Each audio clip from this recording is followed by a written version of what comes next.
मुस्लिम league एक secular party है। राहुल गांधी का ये स्टेटमेंट भारत में एक नए विवाद को खड़ा कर दिया है। कोई इसे जिन्ना वाली मुस्लिम लीग बता रहा, तो कोई मुस्लिम लीग के आड़ में हिटलर को दरिया दिल बता रहा, तो कोई मुस्लिम लीग को पाकिस्तान क्रिएटर बताकर ज्ञान पे ज्ञान दे रहा। मतलब हर तरह से यह साबित करने में पूरी जान लगा दी जा रही कि राहुल ने जिस मुस्लिम लीग को सेक्युलर बताया है वो मोहम्मद अली जिन्ना वाली मुस्लिम लीग, भारत के टुकड़े कर अलग देश पाकिस्तान बनाने की डिमांड करने वाली मुस्लिम लीग है। जबकि राहुल गांधी ने जिस मुस्लिम लीग को कोट करते हुए स्टेटमेंट दिया है उसका मोहम्मद अली जिन्ना और पाकिस्तान डिमांड वाली मुस्लिम लीग से कोई लेना देना नहीं। क्या है उसका पूरा सच और कैसे आपको फेक फैक्ट दिखाकर बताकर मिसलीड किया जा रहा, जानते हैं आज की वीडियो में। You talked about secularism and democracy while opposing the Hindu party BJP.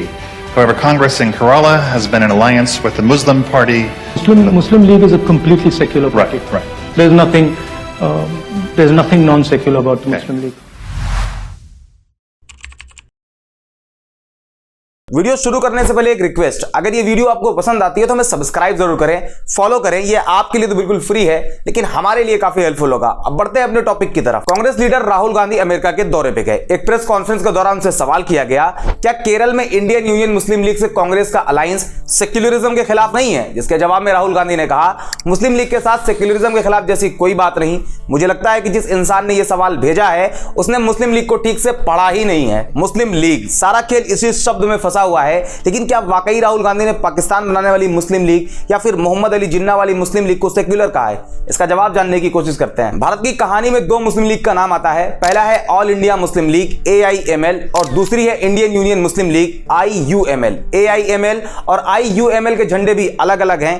AIML के झंडे के बीच में चांद तारे का निशान है, तो वहीं IUML के झंडे में टॉप कॉर्नर पर चांद तारे का निशान बना हुआ है। पहले बात करते हैं all India Muslim league AIML की। साल था 1906, भारत पर ब्रिटिश गवर्नमेंट का कब्जा। इस बीच बांग्लादेश के ढाका, जो ब्रिटिश टाइम में भारत का ही पार्ट हुआ करता था, वहां पर इशरत मंजिल पैलेस में all India Muslim education conference की एनुअल मीटिंग ऑर्गेनाइज करी गई, जिसमें ढाका के नवाब ख्वाजा सलीमुल्लाह ने मुस्लिम कम्युनिटी को लीड करने वाली एक पॉलिटिकल पार्टी बनाने का प्रपोजल रखा और लाहौर के एक मुस्लिम लीडर मियां मोहम्मद शफी ने सजेस्ट किया कि उस पार्टी का नाम ऑल इंडिया मुस्लिम लीग रखा जाए। ये दोनों डिमांड ढाका के उस एजुकेशनल कॉन्फ्रेंस में पास होती है और साल 1906 में मुस्लिम लीडरशिप वाली party all India Muslim league AIML की शुरुआत होती है। इस पार्टी को बनाने के पीछे तीन मेन रीजन बताए जाते हैं। पहला, डिमांड ऑफ सिविलाइजेशन, जिसके अंडर मुस्लिम की पॉलिटिकल, सोशल एंड साइकोलॉजिकल जरूरतों को पूरा करना। दूसरा, मुस्लिम रिप्रेजेंटेशन।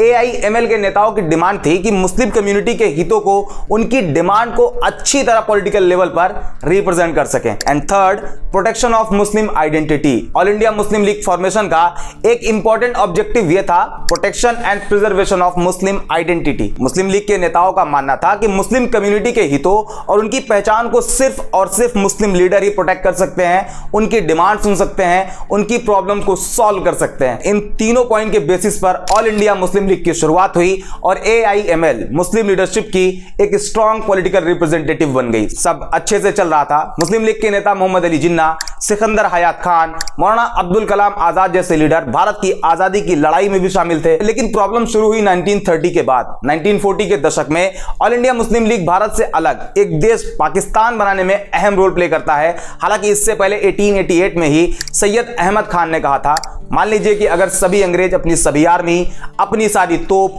अपने सारे हथियार और सब कुछ लेकर भारत छोड़ दें तो भारत पर रूल कौन करेगा? क्या यह पॉसिबल है कि इन सर्कमस्टांसेस में हिंदू और मुस्लिम एक ही सिंहासन पर बैठ सकते हैं और सत्ता में एक जैसी पावर पर रह सकते हैं? डेफिनेटली नहीं। और इसी सोच के साथ मोहम्मद अली जिन्ना अलग देश पाकिस्तान बनाने की डिमांड करते हैं, जबकि ऑल इंडिया मुस्लिम लीग के ही सिकंदर हयात खान जिन्ना की डिमांड को खारिज करते हुए कहते हैं, मुस्लिम कम्युनिटी को इंडियन नेशनल कांग्रेस INC के साथ कोऑपरेट करना चाहिए, इक्वालिटी और राइट्स की डिमांड करनी चाहिए, ना कि एक अलग देश पाकिस्तान बनाने की। मतलब सिकंदर खान जिन्ना की डिमांड से बिल्कुल भी सहमत नहीं थे। इसी तरह मौलाना अबुल कलाम आजाद ने भी जिन्ना की डिमांड को पूरी तरह से खारिज कर दिया था और कोशिश करी कि सोशल इक्वालिटी और सेक्युलरिज्म के बेसिस पर इंडिया को यूनाइट रखा जाए, एक अलग देश पाकिस्तान ना बनाया जाए। लेकिन सारी कोशिशें बेकार गई और 1947 में भारत के दो टुकड़े हुए और एक अलग देश पाकिस्तान बन गया और इस पूरे खेल में ऑल इंडिया मुस्लिम लीग ने सबसे अहम रोल प्ले किया। हालांकि पाकिस्तान बनने के बाद AIML को इंडिया में डिसॉल्व कर दिया गया, लेकिन पाकिस्तान में AIML एक पॉलिटिकल पार्टी के तौर पर एक्टिव रहा। भारत की कहानी में यह थी पहली मुस्लिम लीग की सच्चाई। अब समझते हैं दूसरी मुस्लिम लीग के बारे में, इंडियन यूनियन मुस्लिम लीग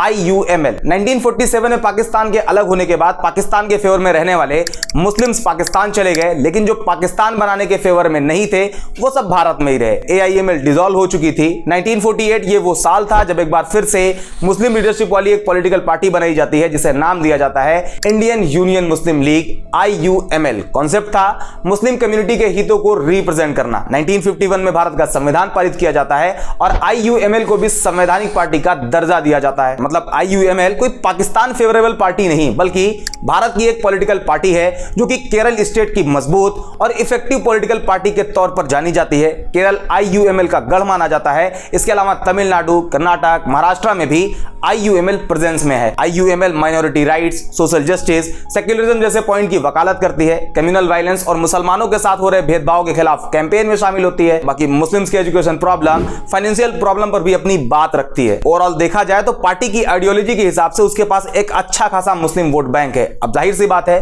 वोट बैंक है तो भाई इज्जत है, पावर है और सत्ता का साथ भी है। और यही रीजन है कि IUML कांग्रेस लीडरशिप वाली UPA अलायंस का हिस्सा रही।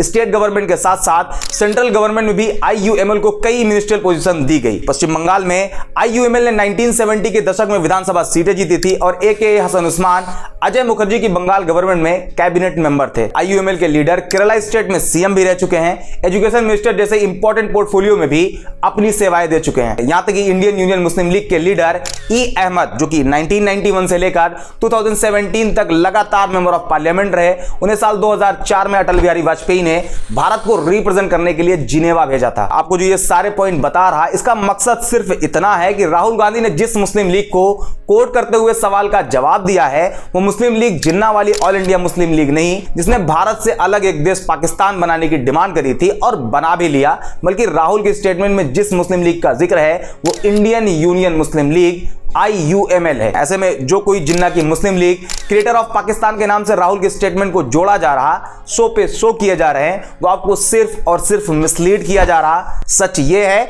जो अभी आपने देखा और सुना। आई होप ये वीडियो आपको पसंद आई होगी। बाकी लाइक, शेयर एंड सब्सक्राइब। मिलते हैं अगले वीडियो में।